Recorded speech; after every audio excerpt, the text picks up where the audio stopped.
One question: why is there such a stunning diversity of life?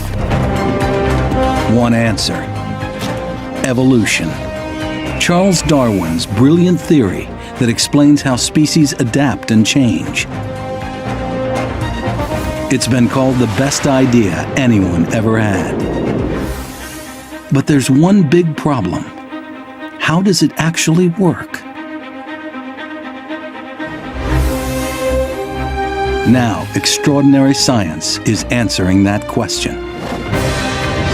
It is uncovering the hidden mechanisms inside creatures' bodies that can explain astonishing transformations, like how birds can evolve from dinosaurs, why a fish was once your ancestor, and above all, what makes us human. Right now on Nova, you'll find out what Darwin never knew.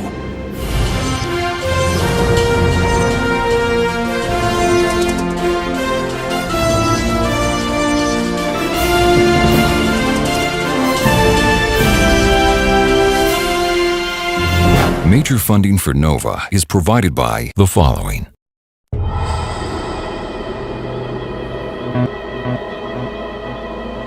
The tree of life on Earth is one of stunning diversity.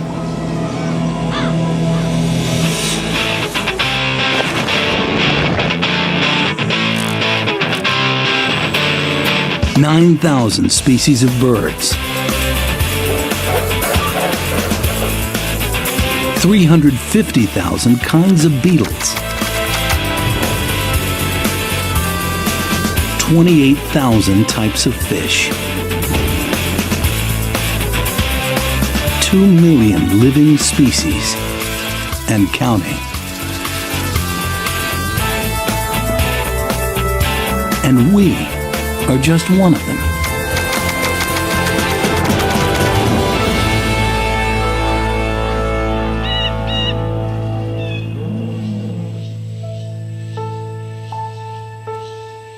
But why is there such an amazing variety of animals?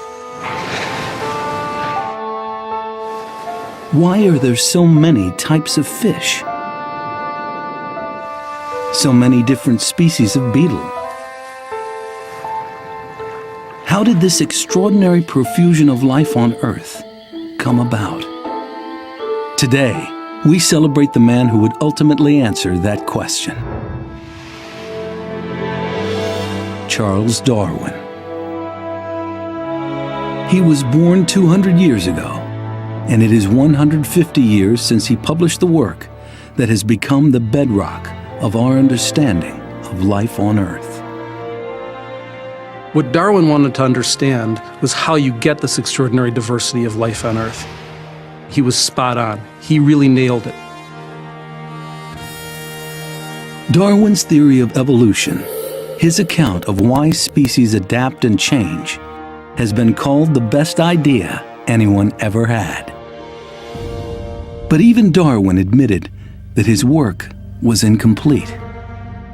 Vast questions were still unanswered, and the biggest question was how. How did evolution take place? He didn't know any of the mechanics of that process. He didn't understand the physical forces that would actually change the way species appeared. But today, we can answer the questions that Darwin could not.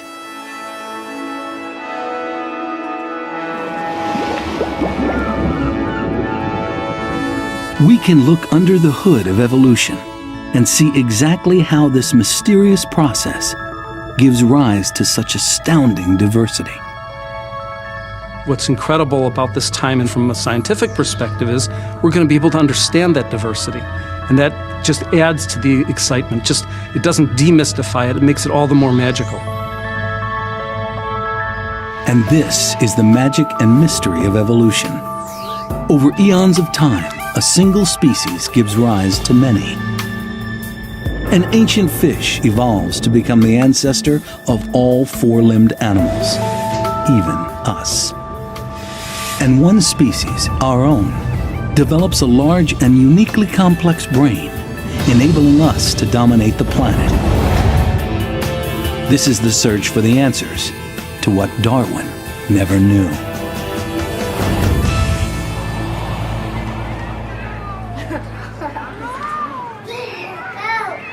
Darwin began his love affair with nature when he was a child, just like many of his modern followers, including evolutionary biologist Sean Carroll.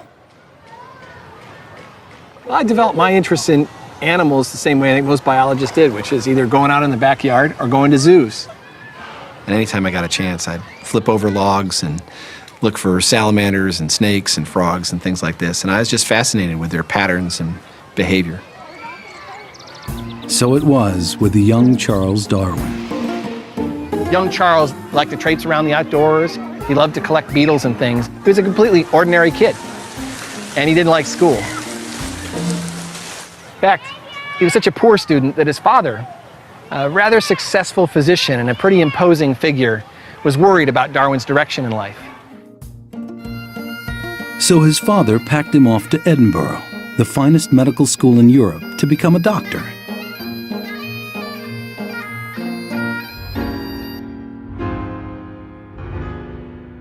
But young Charles was just too squeamish. And he's really horrified by medical school. He witnessed an operation on a child, and this is in the era before anesthetics. And he just fled the operating theater, vowing never to return.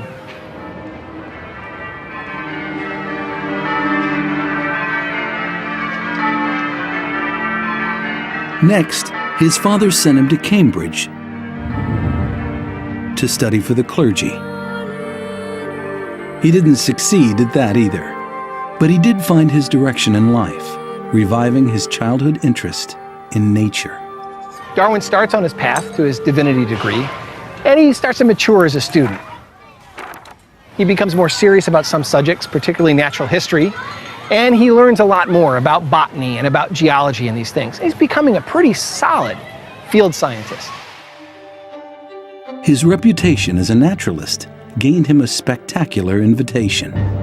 Charles was offered a place on the British Navy ship, the HMS Beagle, whose mission was to survey the waters around South America. Now, the captain of the Beagle wanted a well-educated scientific person aboard and a dinner companion, somebody to share conversation with. And Darwin fit the bill perfectly.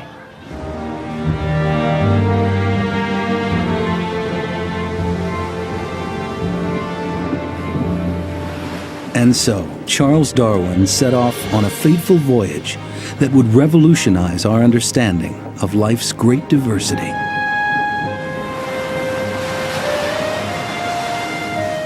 The voyage of the Beagle took nearly 5 years. It wove its way from the Cape Verde Islands and along the coast of Brazil. It was in Argentina that he made his first important discovery. Early on in the voyage, Darwin found some amazing fossils. He dug up some skulls, some jaws, some backbones of what turned out to be giant mammals. Now, these were clearly extinct. And Darwin began to ponder what was the relationship of those fossils to the living animals of South America.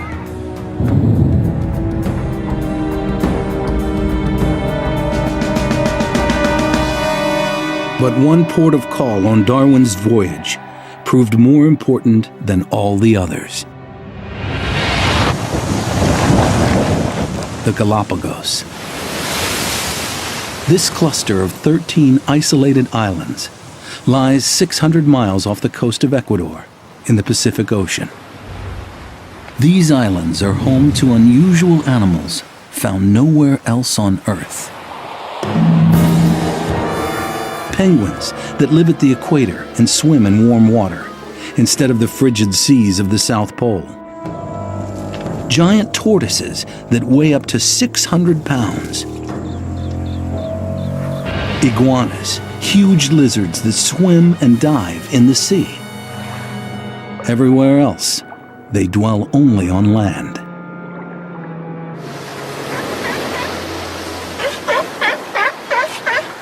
Traveling for the first time in the Galapagos, Sean Carroll is seeing the same creatures that so intrigued Darwin. Of all animals, I think these marine iguanas are the greatest symbol of the Galapagos, what I most wanted to see here. And to see them in their native habitat blending against that black rock, just as Darwin described it, it's an absolute thrill. It's a hideous-looking creature. Of a dirty black colour, stupid and sluggish in its movements. They are as black as the porous rocks over which they crawl. Darwin meticulously described the iguanas in his diary, but he was far from the scientific authority he would become. The Darwin that arrived here was not the great theorist that we know today. He was a 26-year-old collector, collecting really almost at random any kind of plants, any kind of animals, any kind of rocks. He didn't even know the meaning of what he was collecting until much later. He was also fascinated by the giant tortoises, which allowed him to ride on their backs as they slowly lumbered around. I frequently got on their backs, and then, upon giving a few raps on the hinder part of the shell, they would rise up and walk away.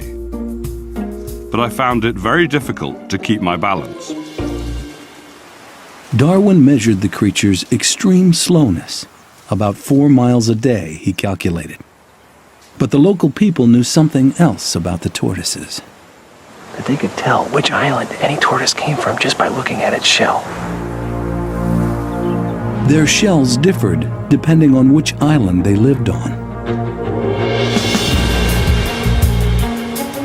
Some tortoises had shells shaped like a dome. Others had shells arcing over their heads like a saddle.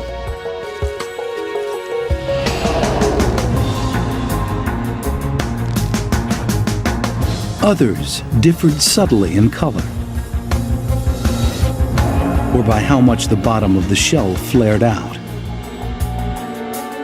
Darwin had literally been sitting on a clue, a way to understand the great diversity of life, but he didn't yet realize it.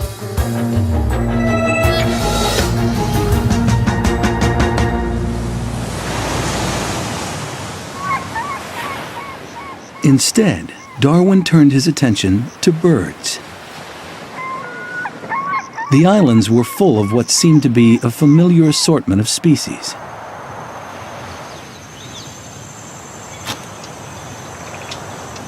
So he stuffed his collecting bag with what he thought were types of finches, grosbeaks, wrens, and blackbirds. And then, after 5 weeks in the Galapagos, Darwin and the Beagle went to other ports in the Pacific, and finally set sail for home. On board, he started to sort through the vast number of specimens he had collected on the 5-year voyage.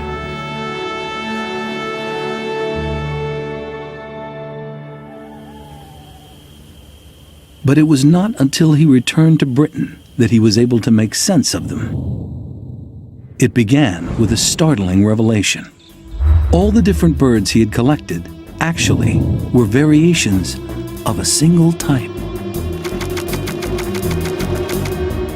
He learns that those birds he had collected on the Galapagos actually represent 13 different species of finch.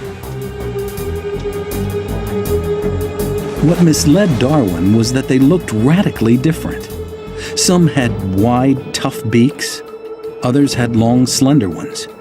And these differences depended on which islands they lived on. Now, why would that be? Why would there be slightly different birds, slightly different species, on different islands, all in one part of the world? Darwin now thought back to the Galapagos tortoises. They too differed from island to island.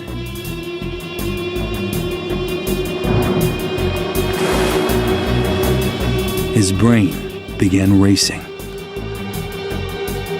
Thoughts are starting to crystallize, take shape in his mind, bit by bit, bit by bit. He starts this process he describes as mental rioting, just stream of consciousness, where he's jotting down note after note after note, thoughts as they occur to him. And finally, they converge on this one idea. What Darwin now realized was that somehow, for some reason, species change.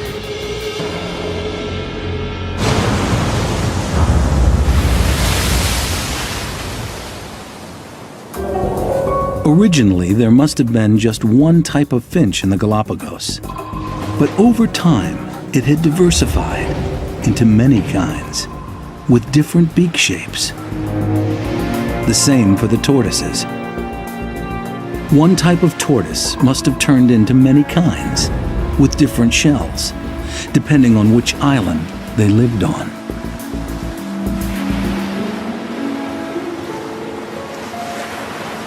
With this great insight, Darwin entered dangerous new territory.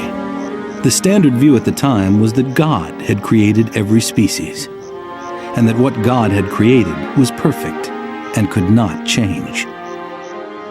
But Darwin said, no, why would the Creator bother with making slightly different finches for each of these different islands that all looked alike? The prevailing view just didn't make sense.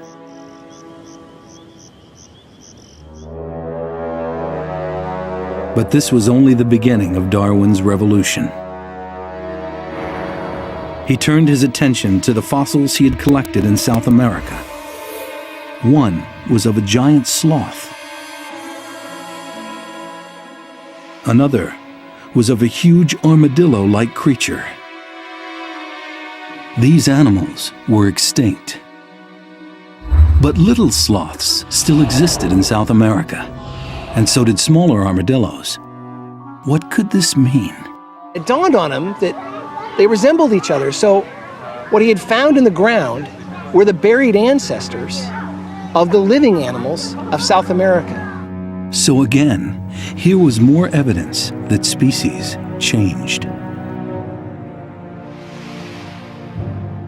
Somehow, these ancient giants must have been transformed into the smaller creatures we see today. But what Darwin would later find out took this idea of how species change into a completely new league.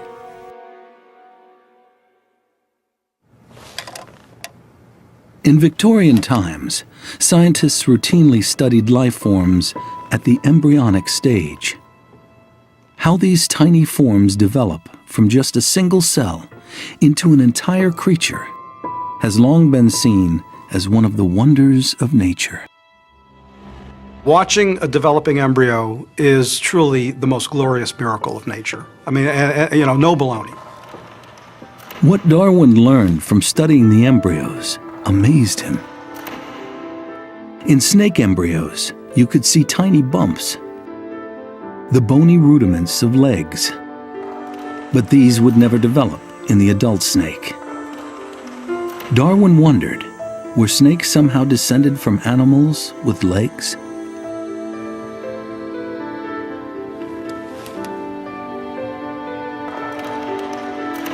He learned that whales, which have no teeth as adults, had them as embryos. Those teeth disappeared before they were born. To Darwin, it had to mean whales were descended from creatures with teeth. But human embryos provided the most startling evidence. Under the microscope, tiny slits around the neck were clearly visible. Exactly the same structures were found in fish. But in fish, they turned into gills. In humans, they became the bones of our inner ear. Surely, this showed that humans must be descended from fish. It's an astonishing thought. I don't know about your ancestors, but mine included priests and, the usual suspects. But the idea that all of us have fish in our family tree, I think it's amazing. And so Darwin arrived at an astonishing conclusion, one that would become central to his understanding of the great diversity of life. Darwin had this amazingly bold idea, the tree of life, that all species were connected.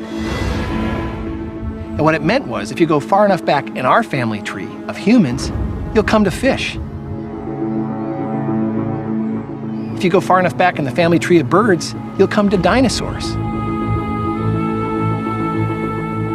So that creatures that don't look anything at all like each other are actually deeply connected. No one came close to having this idea before Darwin. This seemed to be an explanation for the vast diversity of animals. Beginning with a common ancestor, over time, across generations, species could change dramatically. Some might add new body features. Others might drop them. Ultimately, one type of creature could be transformed into something utterly different.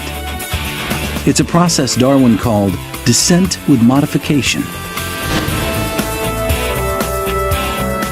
But it all begged a question. Why? What was making creatures change? Darwin needed clues, and he found them in a very surprising place. Dogs. Big, small, fat, tall.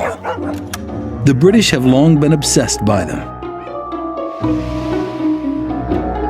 It was a full-blown love affair in Victorian England. Even Her Majesty was dog crazy. That love affair still continues today, especially among scientists like Heidi Parker at the National Institutes of Health. So one of the most interesting things about dogs is the kind of variation that you have. And we have dogs the size of groundhogs versus a dog like Zeppy, the Leonberger, who can get to be the size of a mule deer. If we had that kind of size variation in humans, we would have people running around the size of Barbie dolls. In his day, Darwin knew this range of sizes hadn't come about by chance. Through a careful process of selection, dog breeders mixed different dogs with different physical traits to create new forms. Darwin was intrigued by what he was seeing breeders doing with the domestic dog. They could select for individual traits like size or shape, and they could actually change their breed. The Whippet, for example, had been developed to chase rabbits. It was created by mixing greyhounds for speed with terriers used to hunt small game. And then it hit Darwin. Was there a similar form of selection going on in nature, but without human interference? Could natural selection explain the great diversity of life? It was brilliant. He took something very familiar and comfortable, for example, animal breeding, and explained that the same sort of thing was going on in nature, just at a little bit different pace and with no human guide.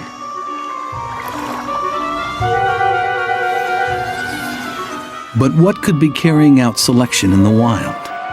It was then that Darwin took a completely fresh look at nature. The Victorian view of nature was sentimental. Lambs lay down with lions. But Darwin's travels on the Beagle led him to a different view. For Darwin, nature was savage. Every creature was locked in a desperate struggle for survival, ultimately ending in death.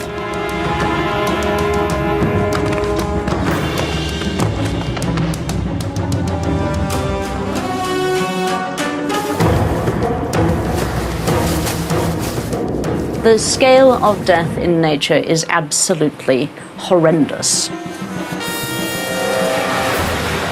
And sometimes it's not just that there's a lot of death, but that it's very unpleasant death.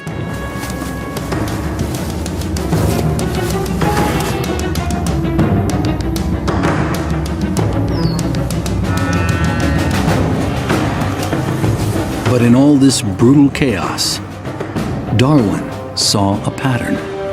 Darwin showed that nature was a battlefield and that everything was in competition. And this brutal battle, this war of nature, as Darwin described it, was actually a creative process.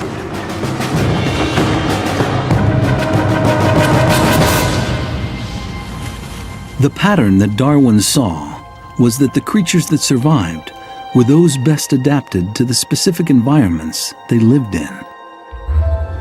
For instance, some could handle extremes of climate.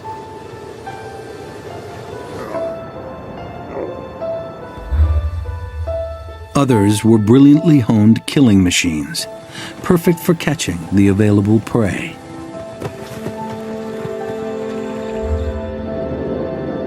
Still others were perfect to evade those who might be hunting them. But how did this harsh view of nature explain the finches on the Galapagos, where Darwin observed that the birds on different islands had different beak shapes? Somehow, those different beaks must be helping the finches survive.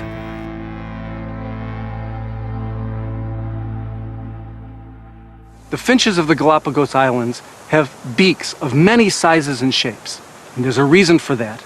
They use their beaks as tools.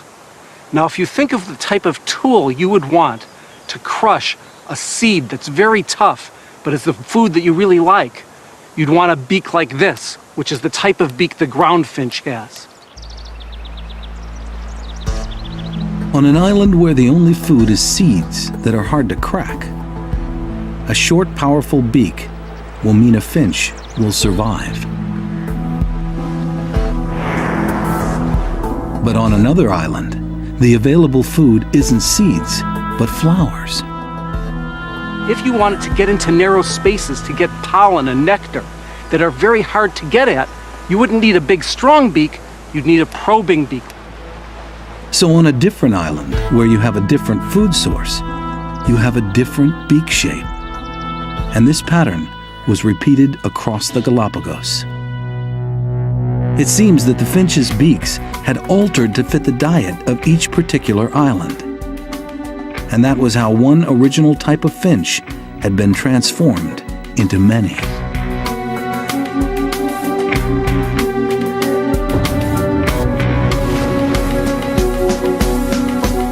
But how had these changes come about?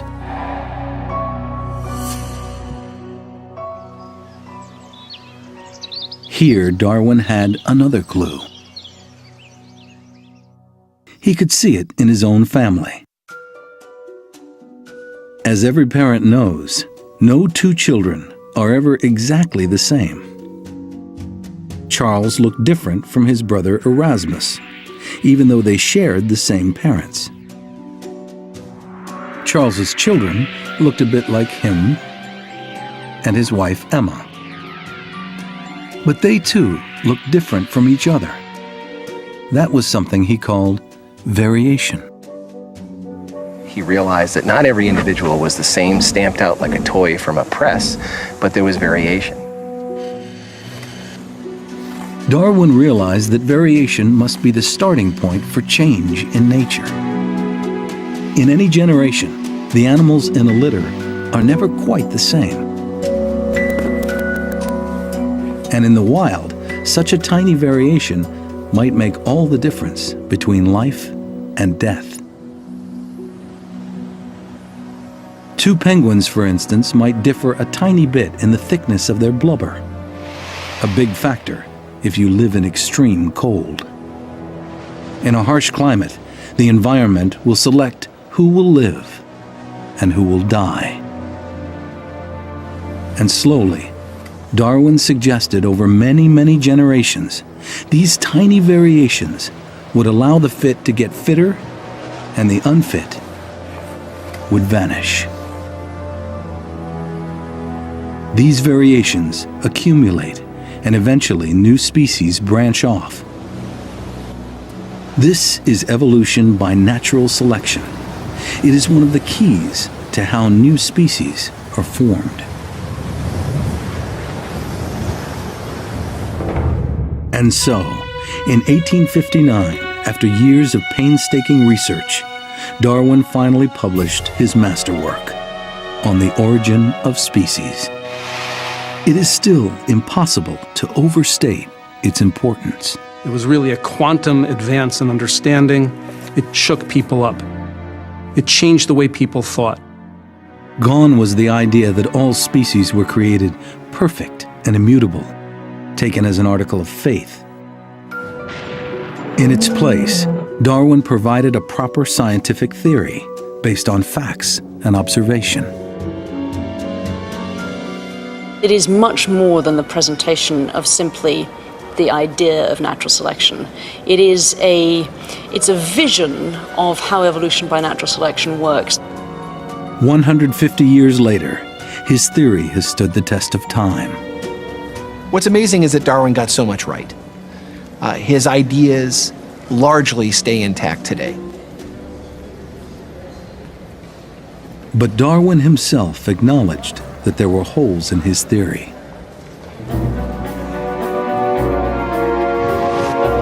He didn't actually know how it worked.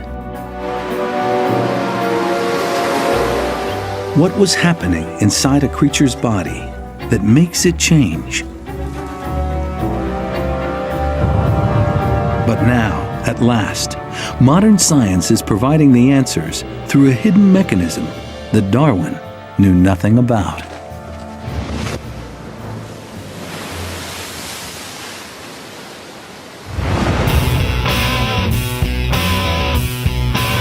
Arizona's Pinacate Desert is a harsh and brutal place,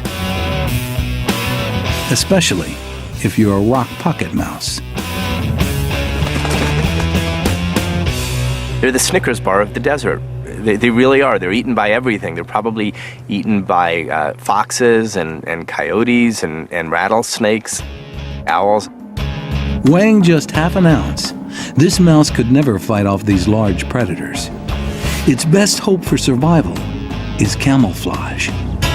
Not surprisingly, its fur matches the color of the Pinacate rocks. But in some sections of the desert, the environment is different. Ancient volcanoes erupted, and now the desert is a patchwork of dark lava and light rock. But of course, a light mouse on a dark rock is easy pickings. So something has happened that Darwin might have predicted. The mice, now living on the dark rocks, have evolved darker fur. Those that stayed on the light rocks remain light.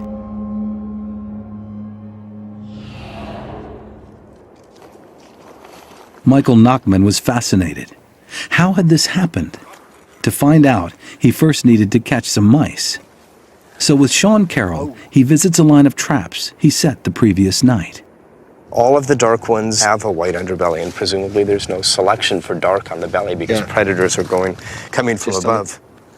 This much Darwin could have done. Find some mice and compare the color of their fur to their environment.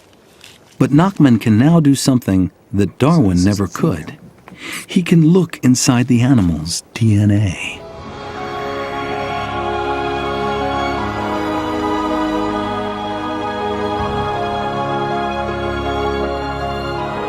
The study of DNA is one of the great triumphs of modern science. It has taken our understanding of how creatures evolve and develop to a level that Darwin could never have dreamed of. The DNA molecule is one of the real secrets of life. It's a perfect system for storing the vast amounts of information that's necessary for building all kinds of creatures. DNA consists of one long molecule, spiraling around in a double helix. That helix is in turn made up of 4 smaller molecules, called by the letters G, A, T, and C. DNA can be found in the cells of every living thing on Earth. The thing about DNA that I think is remarkable is that the molecule itself is so elegant. With a small number of letters, you can say almost infinite words. And that is the key. DNA is a code, and its double strand contains all the information to make living things grow and develop. Lined along each DNA molecule are arranged special sequences of this code that form our genes.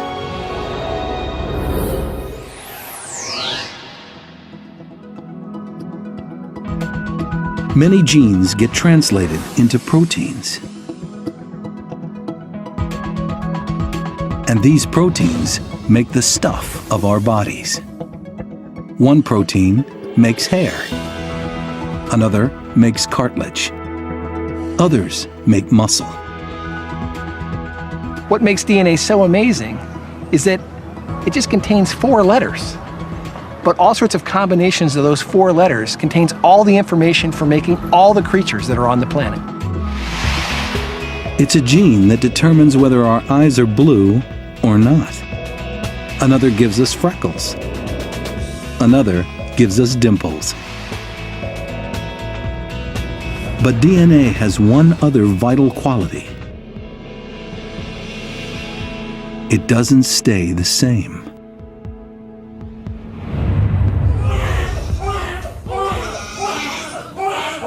When a baby is conceived, the fertilized egg receives half its DNA from the mother and half from the father, creating wholly new combinations. It's why we look a bit like our parents, but also different.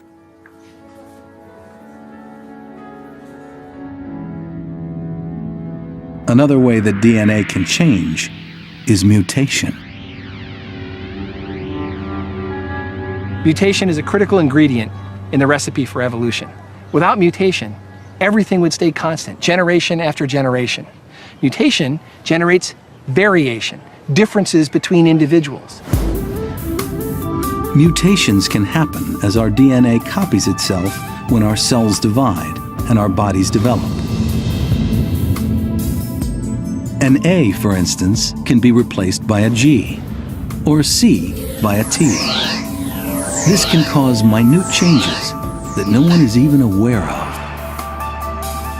But when mutations occur in the cells we pass down to our children, they can cause big changes.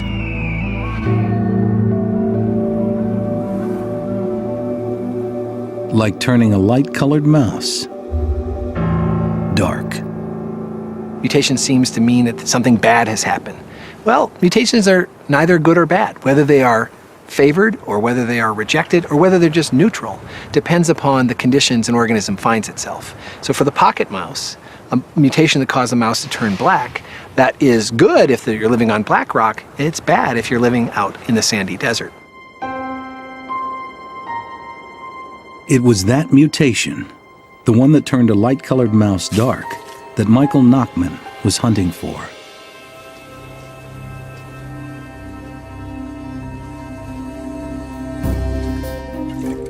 Back in the lab, he began the painstaking business of comparing the genes of the 2 types of mice, trying to pinpoint any differences. Science is fun when you really don't know what you're going to find.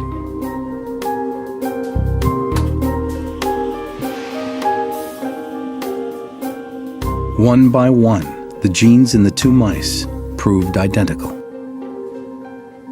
But then, in one gene, he found something. There were 4 places where the sequence of A's, T's, C's, and G's were different. When a mouse is born with these mutations, its fur grows dark. And that means it can survive on the dark rocks when others would not. Here was a clear example of evolution and natural selection at work. I think Darwin would have been delighted to know that we can find the genes that are responsible for evolutionary change. And this was just one of many links that have been found between genetic mutations and evolution. Scientists can now pinpoint a range of examples of evolution in action.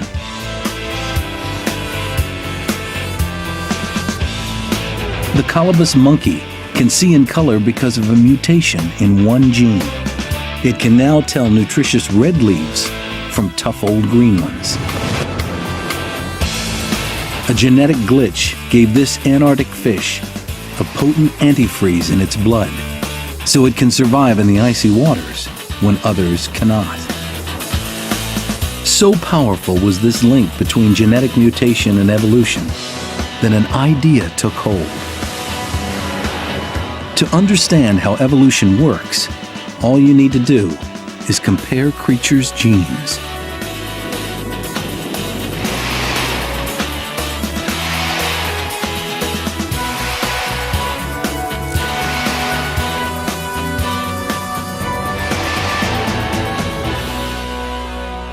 One might think that you can understand all of evolution simply by mapping the genes of every creature. Identify all the genes, identify all the differences, and you could explain the differences between, say, mouse and monkeys and humans. So when the Human Genome Project began in 1990, the scientific world was on tenterhooks. All 3 billion letters of our DNA were going to be identified in order. In parallel, the DNA of some animals and plants was also being sequenced. Surely this would be a quantum leap in our understanding of how different life forms evolved. With this came another idea, that complex animals like us would have many more genes than simpler ones.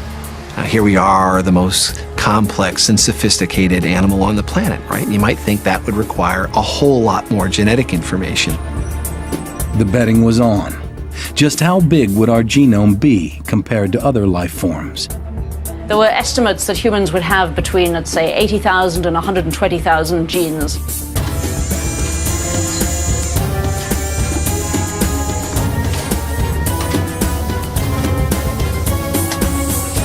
So when the final answer came in 2003, it was a shocker. 23,000 genes. The same number as a chicken. Less than an ear of corn.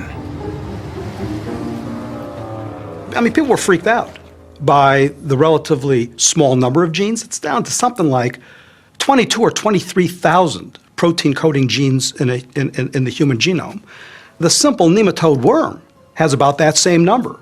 And there are plants that have considerably more genes than the glorious human genome.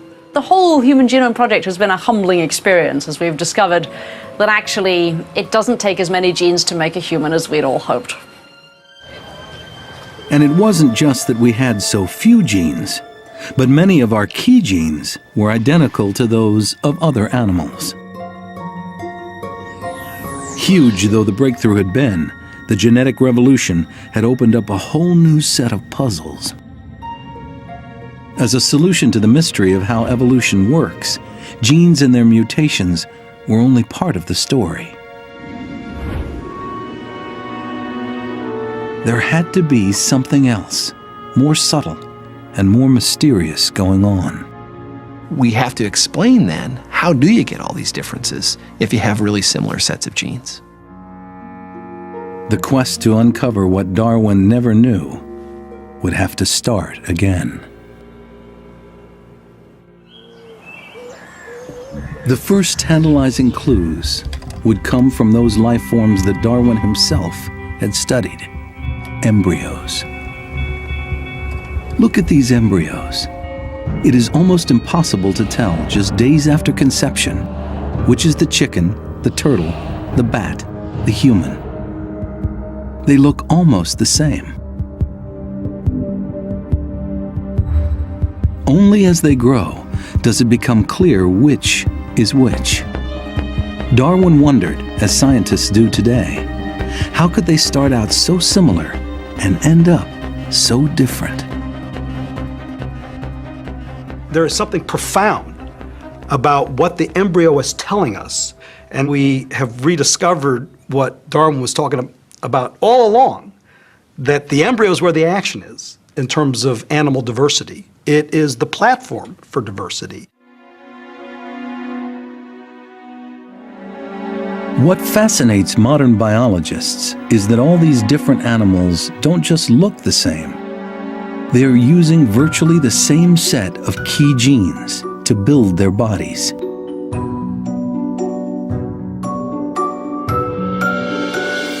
The body plan genes determine where the head goes, where the limbs go, and what form they take, whether they are arms, legs, or wings. Another set of genes determines an animal's body patterning, the blotches, the stripes and spots. It is the same genes at work in every creature, from the leopard to the peacock to the fruit fly. And yet they produce radically different results.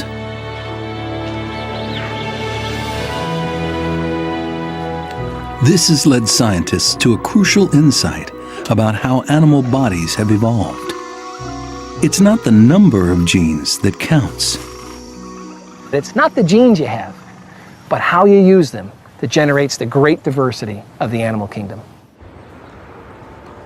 Finding out just how these same genes are used to create such amazing diversity has been the work of Sean Carroll and an unlikely hero of modern science.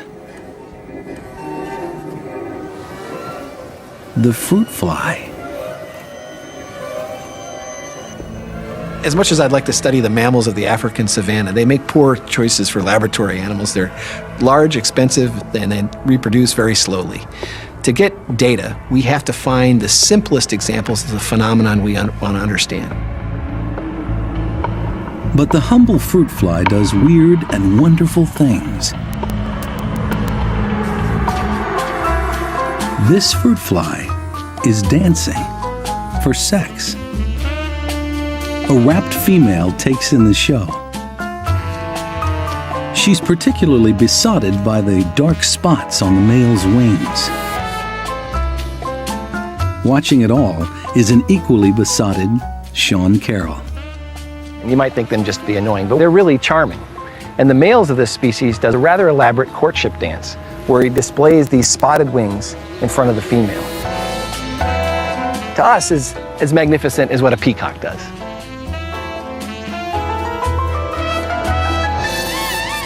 But in some species of fruit fly, the males don't have wing spots. So there's another fruit fly species that's different from the spotted species in two important ways. It doesn't have spots on its wings, and it does a lot less dancing. Here then is a classic evolutionary puzzle. Why does one type of fly have spots and the other doesn't? Sean Carroll wanted to know. What is going on in their genes that makes them different? So we wanted to take apart the genetic machinery for making wing spots to understand how those wing spots evolved.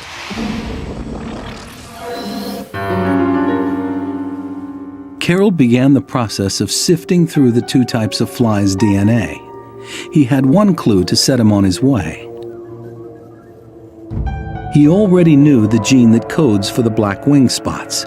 He calls it the paintbrush gene. But surprisingly, when he compared the genes of the two flies, they both had that gene, and yet only one had spots. When we look at that gene in the two species, really, they both have this paintbrush gene. So the big difference is not having the gene, it's how they use it. One species uses it in the wing to make spots. The other one doesn't. So why did the paintbrush gene create spots in one type of fly, but not in the other? In search of answers, Carroll turned to one of the least understood regions of DNA, the vast stretches that were once known as junk.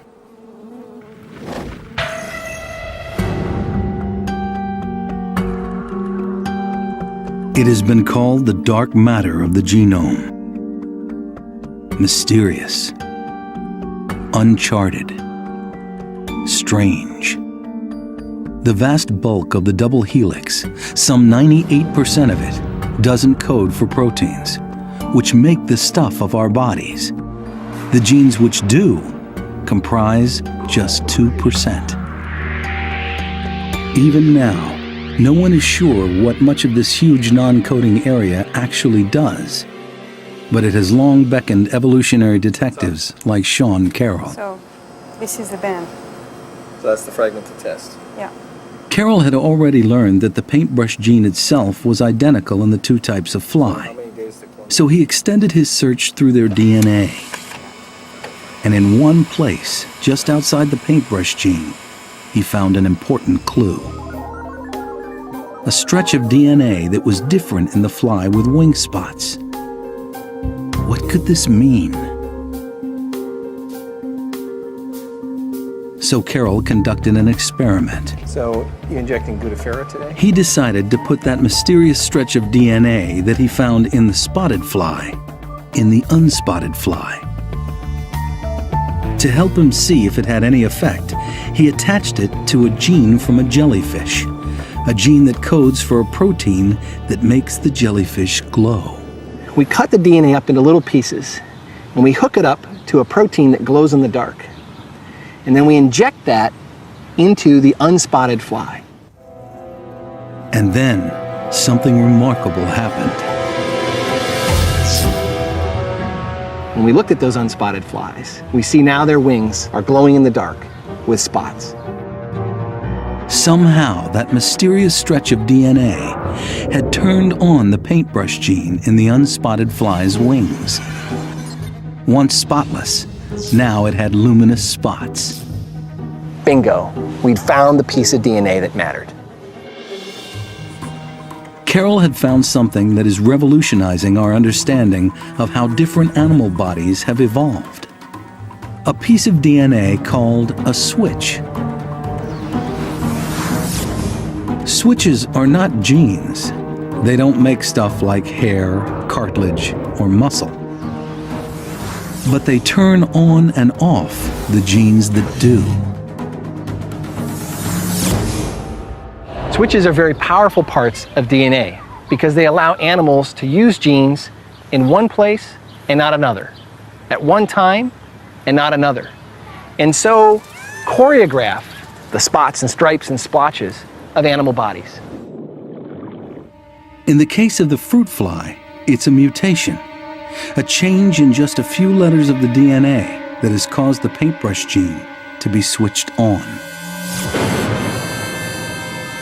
And so, a whole new species with wing spots has been created. But switches are now explaining far more than that. They are helping to solve many perplexing evolutionary questions, like how one creature can become another creature by losing its legs.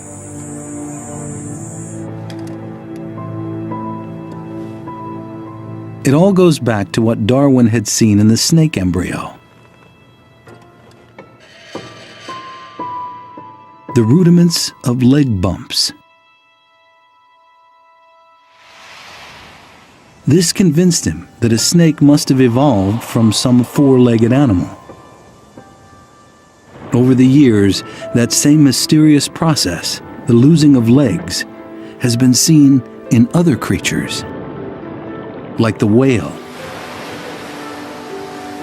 Its front flippers have all the bones of a land creature's arm, even the fingers. And further back in its body, it has the vestiges of a pelvis.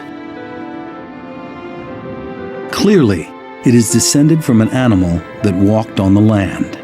Lots of animals have evolved to slither through the ground like snakes. Other animals slither or swim through the water like whales. So if you need a streamlined body, it's good to get rid of these things that stick out from the body like limbs. Like the whale, the manatee is another huge mammal that lives in the sea. And it too has lost its hind legs. How?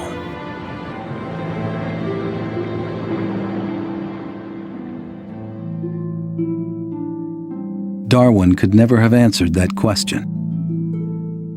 But now, thanks to our understanding of how DNA is switched on and off, and a very small fish, we are getting a little closer.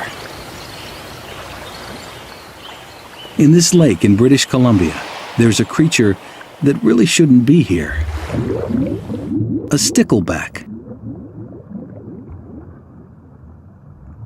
Most sticklebacks live in the ocean.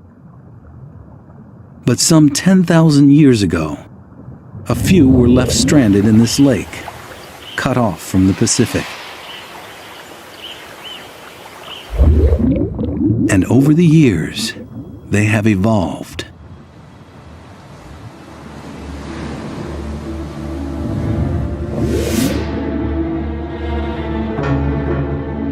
The ocean stickleback has a pair of fins on its belly that are like spikes. They are for defense. The spikes make the stickleback hard to eat.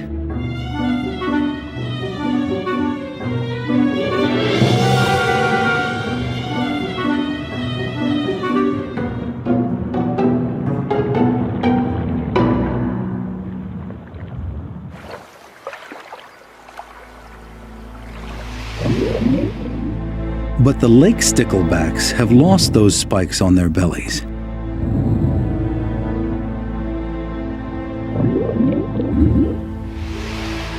And it's this that intrigues researchers David Kingsley and his colleague Dolph Schluter.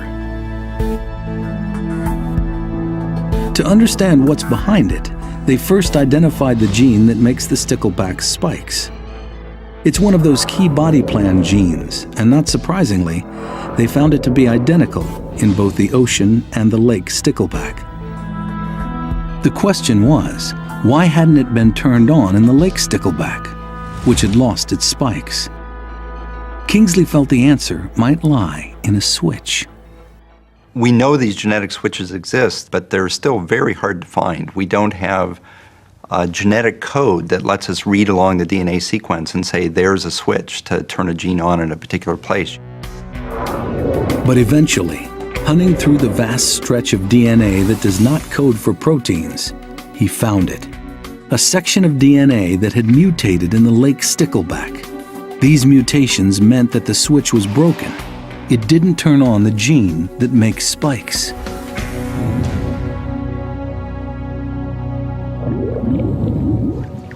But this work may have implications far beyond sticklebacks.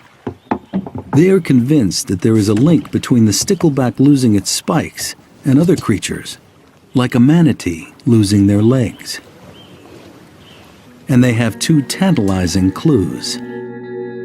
One, the same body plan gene that is responsible for the stickleback spikes also plays a role in the development of the hind limbs. The second clue is more tentative. The lake stickleback may have lost its spikes, but evolution has left behind some tiny remnants. The traces of bones. And they are lopsided, bigger on the left than on the right. We thought, wouldn't it be amazing if in fact this classic unevenness is the signature of using the same gene to control hind limb loss in incredibly different animals.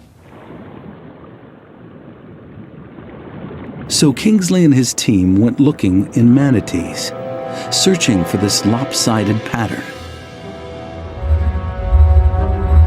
And they found it.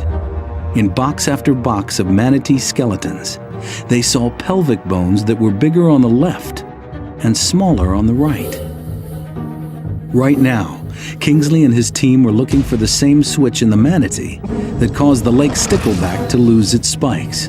And if they find it, they will have a powerful explanation for something that baffled Darwin. How creatures like manatees, whales, and snakes can evolve away their legs. But all this begs another question. If switches can play such a profound role in the different shapes and patterns of animal bodies, from wing spots to spikes to hind legs, what is throwing those switches in the first place?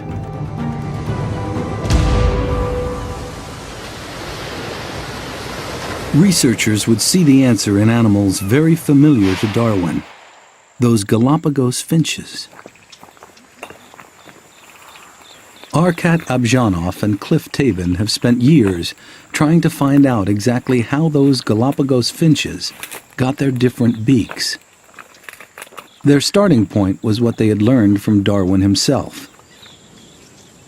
Their beaks were vital to the bird's survival. On an island where the main food was seeds, finches had short, tough beaks for cracking them open. On an island where the main food was from flowers, birds had long, pointy beaks for sucking up nectar and pollen. And they knew something else. The finches are born with their beaks fully formed. So the answer to why they had such different beaks must lie in something that happened to them as embryos in the egg. Something amazing is happening inside those eggs. Genes are turning on and turning off. And depending on exactly how they turn on and off will determine what type of finch is formed. To find out just what was going on, the researchers first had to collect some eggs. There she is. So the female just came back. Yeah. Just in the eggs. So it's very likely that she already has a clutch. Great. She's coming out. Abjanov checks a ground finch nest and finds a single egg. He won't remove it because the mother might abandon the nest. Another nest already has 3 eggs. He takes one for his research, as he knows the mother will lay a replacement. The team collects several eggs, with embryos at different stages of development. That way they will be able to chart exactly how the different beaks grow.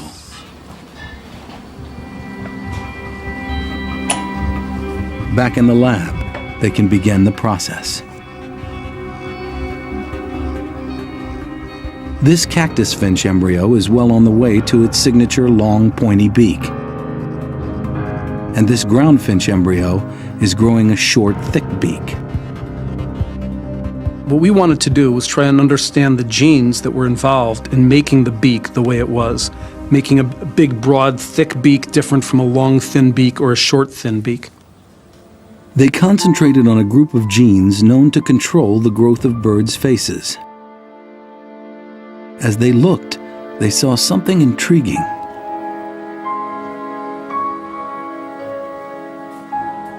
One particular body plan gene became active in the ground finch with the short, thick beak on the 5th day of development. But it didn't go to work in the cactus finch with its long, slender beak for another 24 hours. This was a revelation. The same genes were responsible for the beaks in all types of finch. Any differences were in timing and intensity. We've got it. We nailed it. It's the same genes in making a sharp, pointy beak or a big, broad, nut-cracking beak. What's essential, what makes the difference, and all the difference, is how much you turn a gene on, when you turn it on, when you turn it off. And the revelations didn't end there. There was something special about this gene. Like all body plan genes, it doesn't actually make the stuff of our bodies. It didn't make the cartilage for the finch's beaks. It throws switches. And the switches then turn on or off the genes that do make the beak. These are a different type of gene. They're genes that boss other genes around. Scientists now realize that not all genes are created equal. Some make the stuff of our bodies, and switches are needed to turn many of these stuff genes on and off. The body plan genes are what throw these switches, which tell the stuff genes what to do and when. This subtle choreography can have profound effects on how different animal bodies are formed. And this knowledge is helping us solve perhaps the biggest Darwinian puzzle of all, the mystery of the great transformations.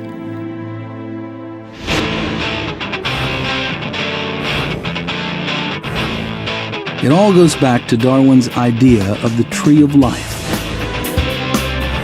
that all life forms are ultimately related, and from the earliest common ancestor over billions of years, they have changed and diversified so that creatures that started out looking the same evolved to become completely different. And scientists have made some amazing connections. That dinosaurs share a common ancestor with birds, and that a fish must have been the ancestor of all four-limbed creatures, even us. Of all his ideas, this was probably Darwin's most astonishing. It was one thing to grasp how two species of finch could become different, how their beak shape could change. That was a small step. But what about the big differences? The differences, say, between the fish that swim in the sea and the animals that walk on land. How did those changes take place? Over the years, evidence for these great transformations has been found. For instance, just a year after Darwin published On the Origin of Species, a fossil called Archaeopteryx was discovered. It had features of both birds and dinosaurs. And Darwin had seen equally persuasive evidence in embryos. Those slits in the ear of all land creatures, even humans. In us, they become tiny bones in the inner ear. But in fish, they become gills. A tantalizing hint that land animals must be descended from fish. But the stumbling block has always been how. How could a fish develop legs and walk on land? Darwin had no idea.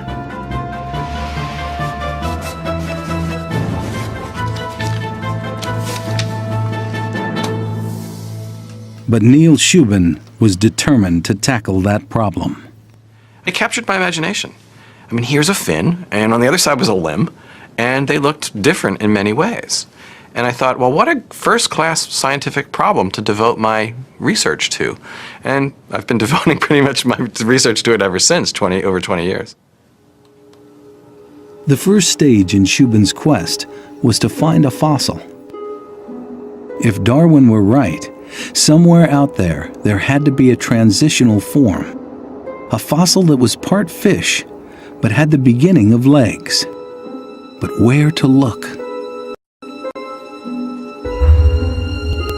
He had one clue. The fossil record shows that creatures with legs first appeared some 365 million years ago. Before that, they were only fish.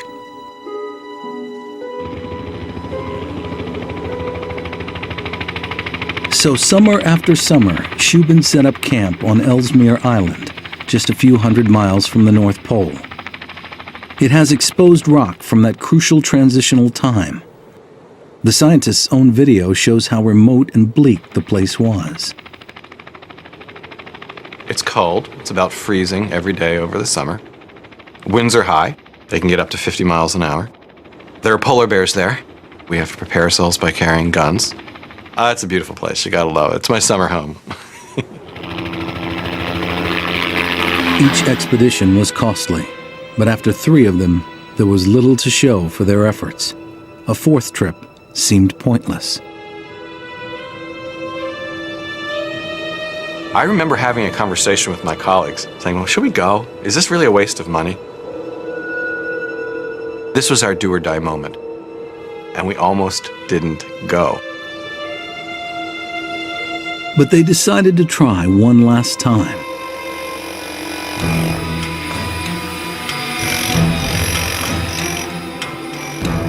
After 3 days, they still hadn't found anything. Then, just when no one was expecting anything to happen, A colleague was cracking rocks, and I was working about 5 feet from him. Out here, hey guys, what's this? Oh, look what we found. Yes, it is. Sticking out of the cliff was the snout of a fish. And not just any fish, a fish with a flat head. And by seeing a flat-headed fish in rocks about 375 million years old, we knew we had found what we were looking for. A flat snout with upward staring eyes, the signature of an animal that pushes its head out of the water. And for that, it would have needed something like arms. What we did at that moment was all jump around, high-fiving. It was there were only 6 of us in the field that time, so it was quite a scene.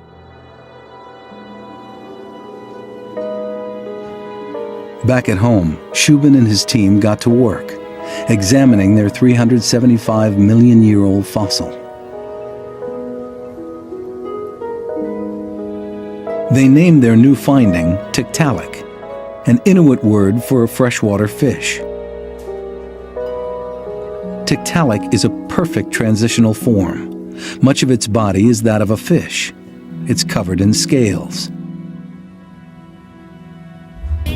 But it also had something very unfish-like.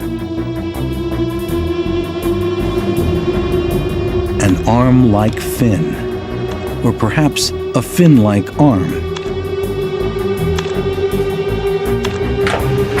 Tiktaalik had the bone structure that is seen in the arms and legs of every 4-limbed animal. 1 big bone at the top, 2 bones underneath, leading to a cluster of bones in the wrist and ankle. It's the same pattern that is found in everything from sheep to sheepdogs, to Shubin himself. You now have an animal that can push itself up off the substrate, either on the water bottom or on land. One obvious question was, why had Tiktaalik evolved this new structure? One possible answer is suggested by other fossils found near it. There are large predatory fish about 10 to 15 feet long living alongside Tiktaalik. Tiktaalik was prey. To survive, it had few choices. You can get big, you can get armor, or you can get out of the way. Shubin thinks Tiktaalik got out of the way. With those arm-like fins, it could have dragged itself to safety on land or in the shallows. But this was only half the answer. What it doesn't show us is the actual genetic mechanism, the genetic recipe that builds a fin into that which builds a limb.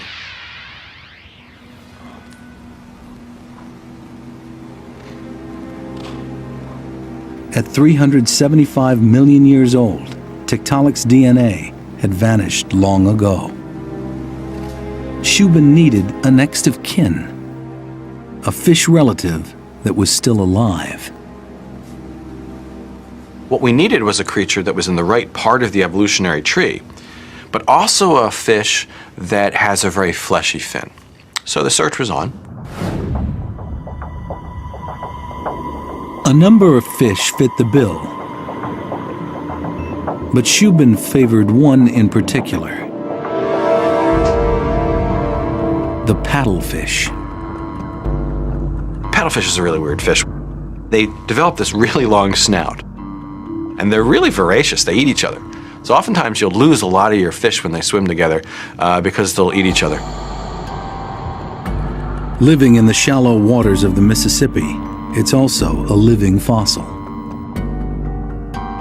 Scientists have spent years working out the relationships between different species of fish, and they know that the paddlefish is one of the last survivors of the class to which Tiktaalik once belonged. But unlike Tiktaalik, the paddlefish is in plentiful supply. Paddlefish is a common source for caviar, so we'd get our paddlefish from caviar farms. Intriguingly, even though Tiktaalik is extinct, the paddlefish is actually the more primitive form. Its fins bear far less relation to an arm or leg than Tiktaalik's. And because they are related, the two kinds of fish should share the same genes.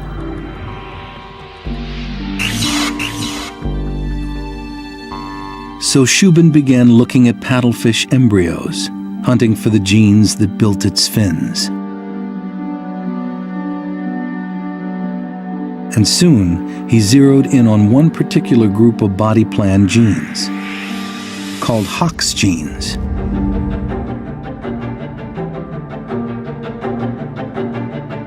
Hox genes have been found in all complex animals, from the velvet worm that dates back some 600 million years to the modern human.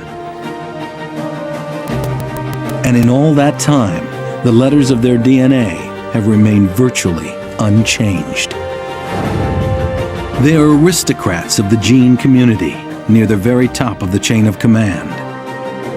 They give orders that cascade through a developing embryo, activating entire networks of switches and genes that make the parts of the body.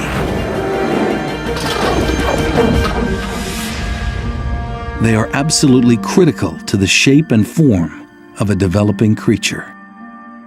These genes determine where the front and the back of the animal is going to be, the top, the bottom, the left, the right, the inside, the outside, where the eyes are going to be, where the legs are going to be, where the gut's going to be, how many fingers they're going to have.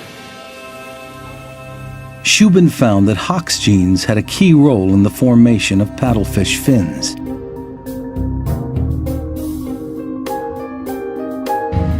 One set of Hox genes orders the first stage of fin development, a sturdy piece of cartilage that grows out from the torso. Amazingly, in all four-limbed animals, even us, exactly the same genes create the long upper arm bone.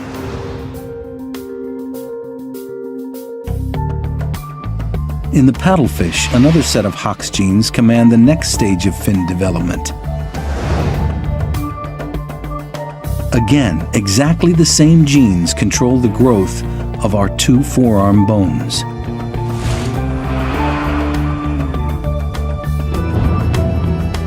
Finally, the same genes, working in a different order, make the array of bones at the end of the fin. The same sequence of the same genes makes our fingers and toes. This was a massive revelation.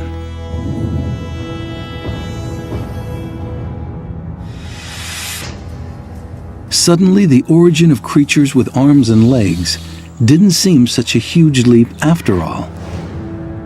If the same genes were at work in Tiktaalik, then many of the genes needed to make legs and arms were already being carried around by prehistoric fish. All it needed was a few mutations,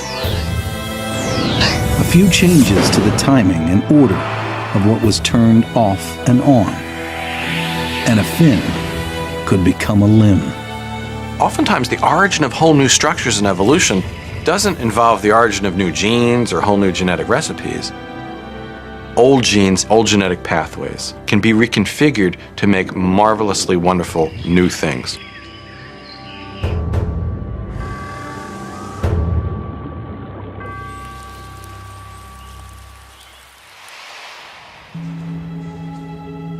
So it is now possible to answer what Darwin didn't know and explain how all four-legged creatures could be descended from fish.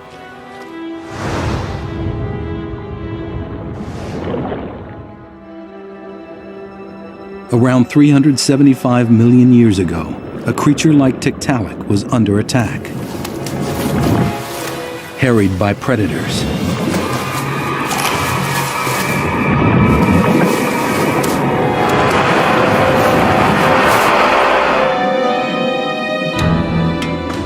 But some random changes to the activity of the Hox genes led to its fins, developing a structure like a limb.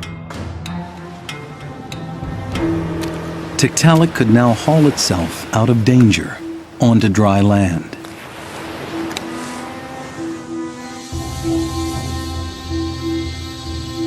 On land, it would have found a world of plants and insects. A world ripe for colonization. A world perfect for animals with arms and legs.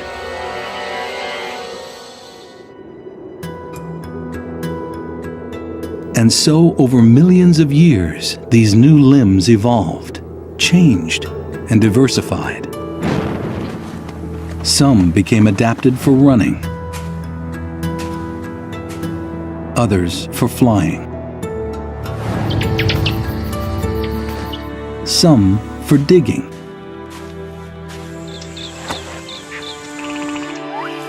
others for swinging. And so four-limbed creatures took over the world in a multitude of different ways.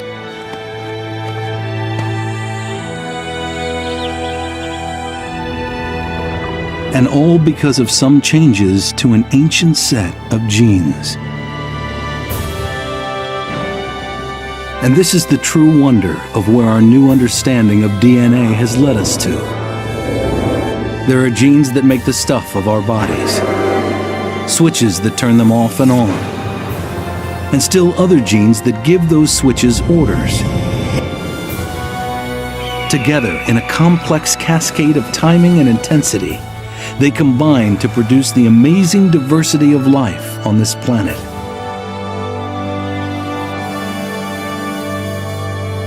That, truly, is something that Darwin never knew. But can this new science also explain perhaps the most fundamental question of all? What makes us human?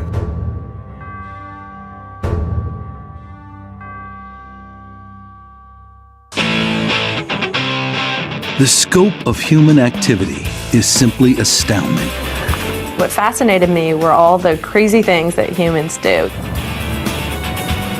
You look around the world, and if there's something bizarre and interesting that you could be doing, humans are up to it somewhere in the world.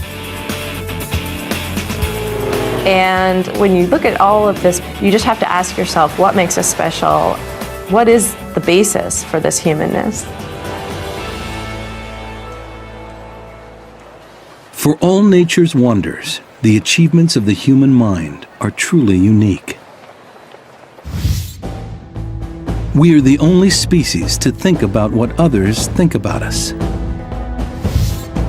to punish those who have harmed others, to create art, music, architecture, to engage in science, medicine, the microchip,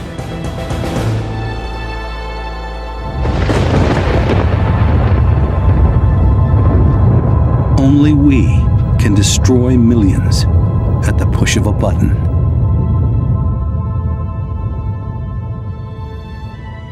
Hardly surprising, then, that for centuries we thought that humans were different from all other species, better, created in the image of God.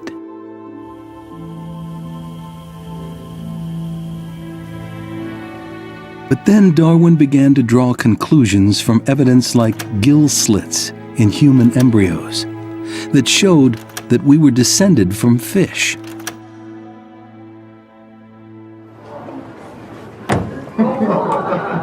But it was when he drew parallels with other close relatives that he got into real trouble. Shortly after Darwin returned from his voyage, in London, an orangutan named Jenny went on exhibit. And this was a huge sensation. This was the first great ape to be exhibited in captivity. And Darwin was absolutely taken with how she was sort of childlike in her ways. And he saw a lot of human behavior in the way this orangutan behaved. When Darwin suggested that human beings must actually be descended from apes, he was savaged. He was accused of attacking that core belief that humankind had been created in the image of God above all other creatures. But today, the idea that we share a common ancestor with apes is completely accepted in biology. Instead, as a result of having sequenced the genomes of both humans and apes, we face a very different puzzle. Katie Pollard is an expert on chimp DNA. Given all the obvious differences between humans and chimps, you might expect our DNA to be really different. But in fact, it's more like 99% identical. Just a 1% difference in the DNA of humans and chimps. The mystery facing modern science is not how can such different animals be related, but how can such closely related species be so different? That really is something that Darwin never knew. But slowly, scientists are starting to find the answers. And one answer begins with insights into the genetics of a key human organ, our hands. The human hand is a marvel. Nimble and dexterous, nothing quite like it exists anywhere else in nature. It offers us a unique combination of precision and power. And much of that is down to one particular digit, our thumb. One of the features of the human hand is our ability to touch all four fingers with the thumb. And that allows us to make grips like this. Gives us a lot of precision. The power grip is the ability to put a lot of strength into this sort of contact. So if you're holding a ball, you're basically pinching it. And we can put a lot of strength into that. The better to throw a fastball with. Finding out why we have such versatile hands compared to our nearest relatives is the task of Jim Noonan at Yale University. He began sifting through that vital 1% of DNA that is different in humans from chimps. It's kind of one of the fundamental questions in science is what makes us who we are. That's really what we're trying to get to. What makes humans human? It was slow work. 1% may not sound like much, but it's still some 30 million of DNA's chemical letters. A's, T's, C's, and G's. The genome's a big place. And just by looking at sequence, you really can't tell, for the most part, what is important and what isn't. But eventually, in human DNA, he spotted something. A sequence that was different in 13 places compared to chimp DNA.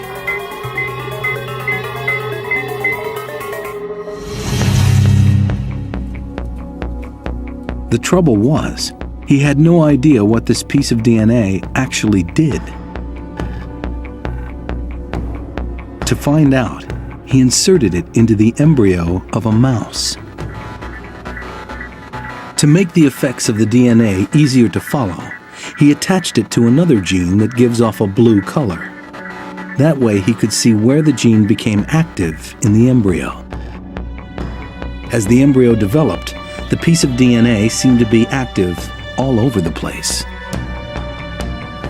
But most intriguingly, it was doing something in the growing paw.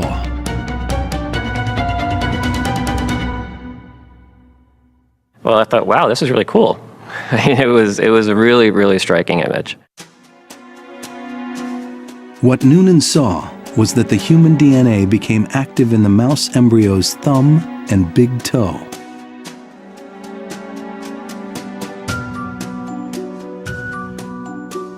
It seems that Noonan may have found a switch that helps form that key human attribute, our thumb.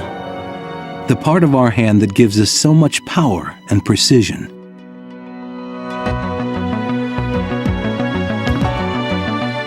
It's that power and precision that enables us to hold a paintbrush,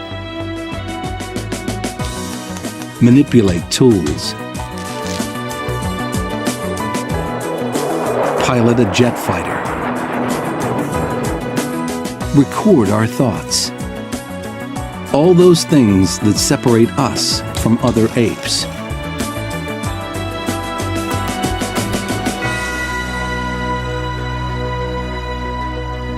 Of course, having a nimble hand is one thing, but you have to know how to use it. And for that, you need to have humankind's other signature organ, our brain.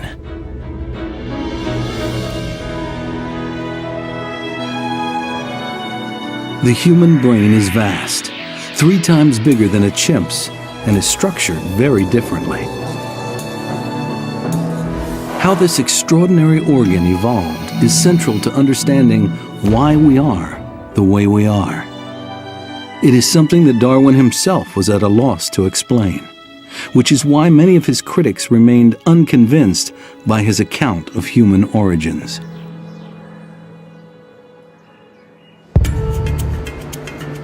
But now, part of the answer to why we have such a remarkable brain may have come from a surprising source. Hansel Stedman is a dedicated athlete and a medical doctor. He never imagined he would come up with an answer to a profound evolutionary mystery. He has devoted his career to trying to cure muscular dystrophy, a distressing and sometimes fatal degenerative disease. His quest is very personal. My first exposure to muscular dystrophy was inescapable. My younger and my older brother, both born with muscular dystrophy. Muscular dystrophy is a genetic disease. Its sufferers have a mutation in one gene that robs their muscles of the ability to repair themselves. Typical workout here on the rocks might blow through a few thousand muscle cells, but they'll regenerate overnight, and if anything, be a little stronger the next day I come in as a result of all of that.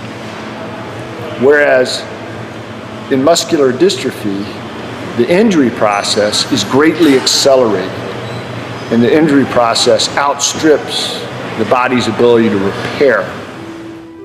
In search of a cure, Stedman is investigating the hundreds of genes that control the development of muscles. So when the Human Genome Project took off, Stedman seized his chance.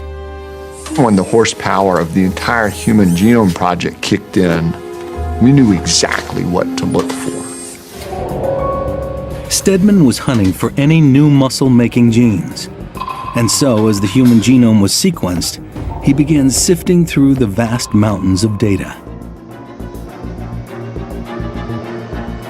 Eventually, he found what he was looking for. A previously unidentified muscle-making gene. But there was something strange about this new gene. It didn't look like any other muscle-making genes. 2 letters were missing. This gene should cause a disease. It became very clear early on that if you have a mutation of this type, you get some serious muscle problem going on. Here was a puzzle. Why would humans carry a gene that was clearly damaged?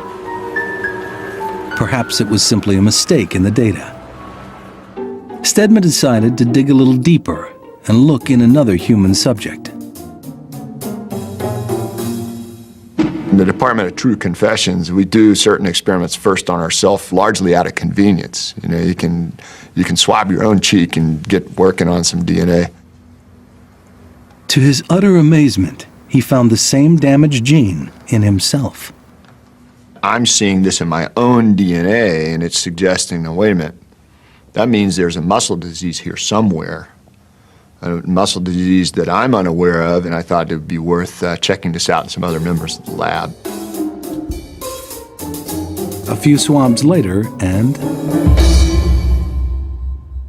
sure enough, at the end of the day, every single person had the same glitch in their same DNA at the same place. Here then was a real mystery. It seemed that this particular muscle-making gene was common in humans. But when he identified the same gene in apes, it was just like any other muscle-making gene. Why was there such a difference? What did this gene enable one species to do that the other could not? Stedman began to research the role of this gene in apes, and he found it made one particular kind of muscle. The muscle for chewing. In fact, the muscle used to close the jaw.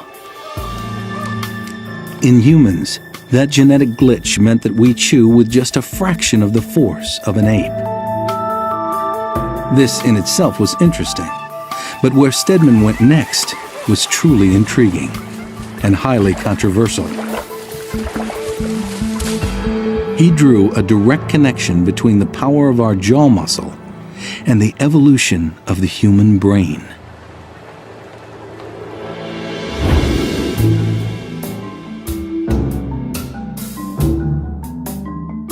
Stedman's thinking goes like this. The skulls of apes and humans are made of several independent bone plates. They let our heads get bigger as we grow. The muscles for chewing pull against these plates. And in an ape, these forces can be enormous. In the gorilla, the muscle, the size of a human thigh muscle, lives here and has to go through this large space to power the jaw moving back and forth.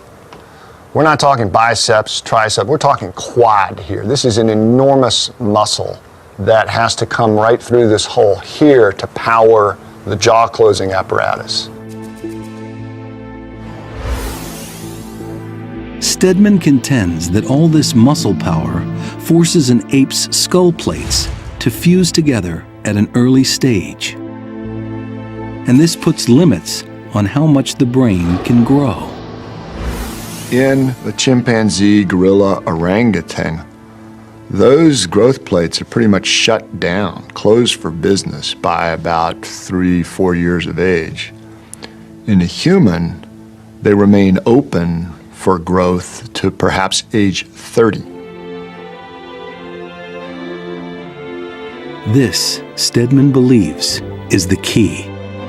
A mutation in our jaw muscle allows the human skull to keep expanding into adulthood, creating a bigger space for our brain.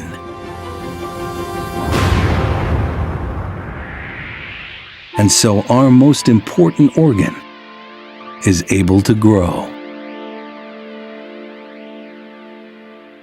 It's very cool to us to think that some kind of muscle-altering mutation might have actually been a signature event in the evolution of what makes us distinct as a species.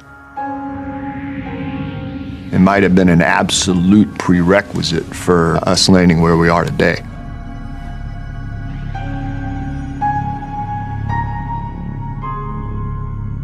But having the space for a big brain is one thing. What is needed to actually grow one?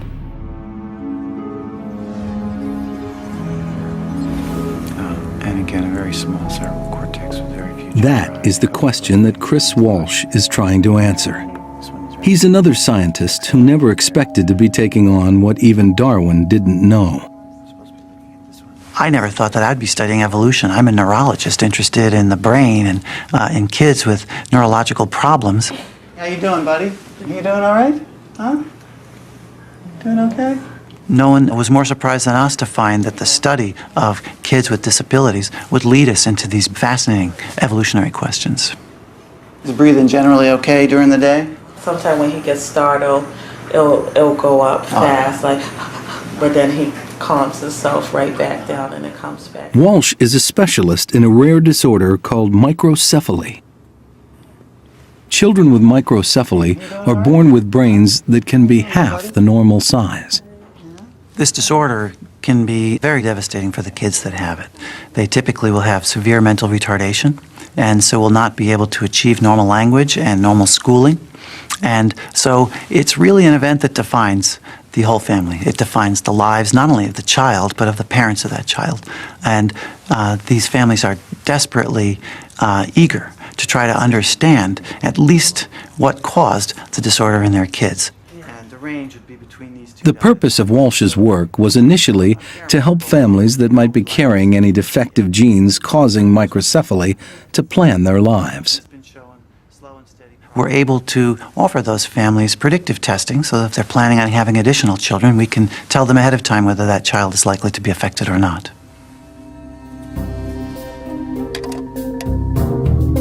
First, Walsh had to decide where to look in the vast genome to find any possible microcephaly-causing genes. So he focused on one particular area of DNA. Other research suggested it contained a gene involved in the condition. That gene is known to control how and when brain cells divide in animals, such as fruit flies and mice. What this gene seems to do is help control the fundamental decision that the brain has to make, which is, when do I stop making cells? When is the brain big enough? Then his team began searching for that same gene in a family with a history of the disease. And sure enough, they found something. A gene that helps direct brain growth. And crucially, it was defective. Walsh decided to check this finding in other patients. Once we found this gene, we sequenced it in our kids with the microcephaly disorder, and we found that one family after another had a disabling change in the gene that completely removed its function. In total, he has found some 21 different mutations responsible for microcephaly. Sometimes one of the DNA's chemical letters is replaced with another letter. Sometimes letters are missing entirely.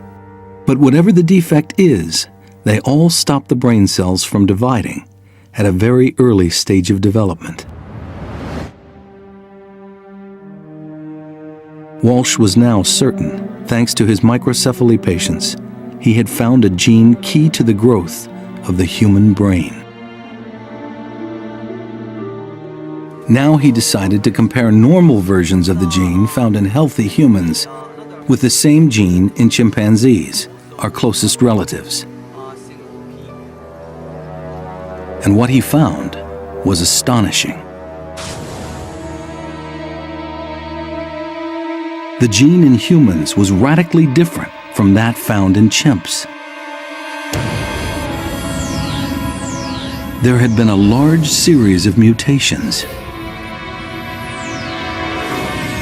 It could be that these mutations were a major factor in the evolution of our huge brains. And this discovery came about only because of Walsh's work with his patients. I think one of the amazing things for us was the extent to which studying human disease can unexpectedly enlighten us about something like human evolution.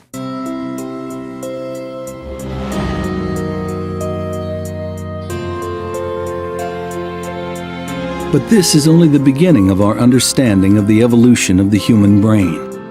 It's an area of research that is now attracting scientists with a range of skills that Darwin would have marveled at.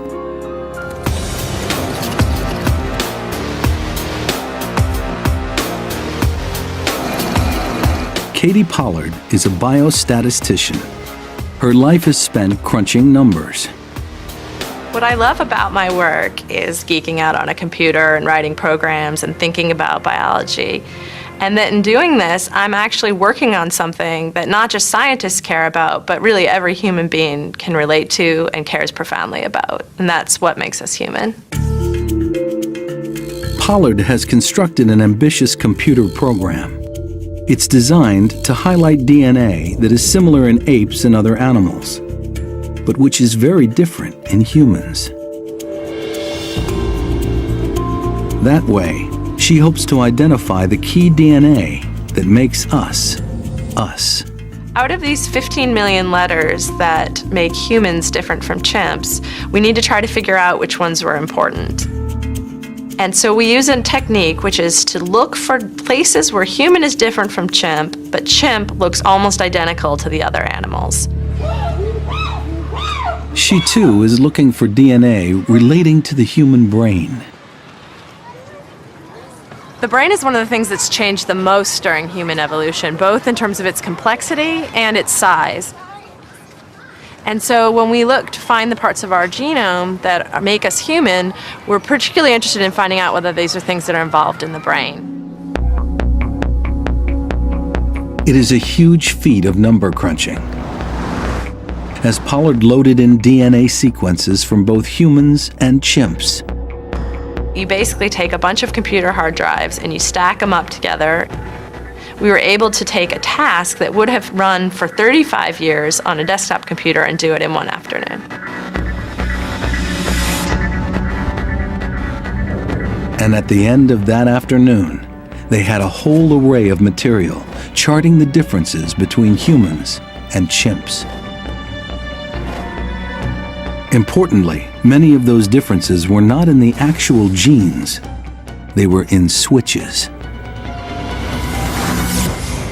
It turns out that the vast majority are not genes. Instead, they're pieces of our DNA that we can think of as switches. They're pieces of DNA that turn a nearby gene on or off, that tell it where, in what cells in our body, in what tissue, at what time, or at what level to be operating. And there was something even more intriguing about those switches. A large number of them, more than half, were nearby a gene that was involved in the brain.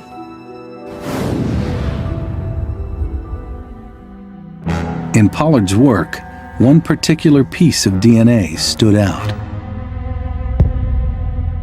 It was a piece of DNA that is known to be active in the development of one of the key parts of the human brain in the embryo, the cortex. The cortex is that wrinkled outer layer of our brain.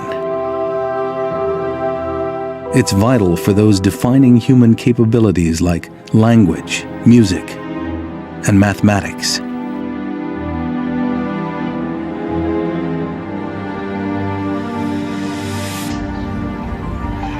When she looked at that DNA in chimps and compared it to the same DNA in a chicken, it was different in just 2 letters. But in humans, it was different by 18 letters. A massive mutation. This was about as great of a eureka moment as you could have as a scientist. So here is another intriguing piece of evidence suggesting how DNA can shape our distinctive human qualities. We now know that DNA works in many different ways. Through genes that make the stuff of our bodies, through switches that turn those genes on and off, and through sequences of DNA's chemicals that throw those switches. Taken together, what this all adds up to is a way that we can at last understand how small differences in DNA can generate enormous change. Basically, you can make massive changes just changing those switches. So a small change, a couple of DNA letters, could have a profound effect. And so that final Darwinian puzzle, how a human can be so closely related to an ape and yet be so different, is now slowly being answered.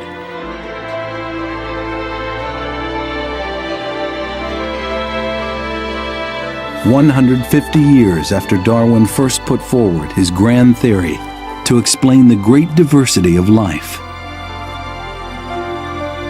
the scientists who carry on his legacy have advanced his work in wondrous ways." I think if Darwin were here today, he'd be absolutely stunned, delighted, even moved to see how much his theory has grown. what we now are able to understand, on the one hand, would just blow him away. But I also think it would give him enormous satisfaction because ultimately, everything we've been learning validates the things that he said.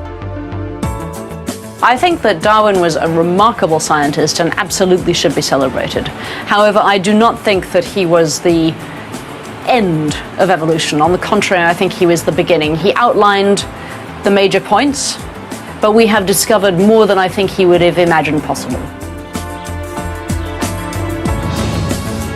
As we celebrate the 200th birthday of Charles Darwin and the 150th anniversary of his great work, there is still much more to understand about how the endless forms of nature have arisen.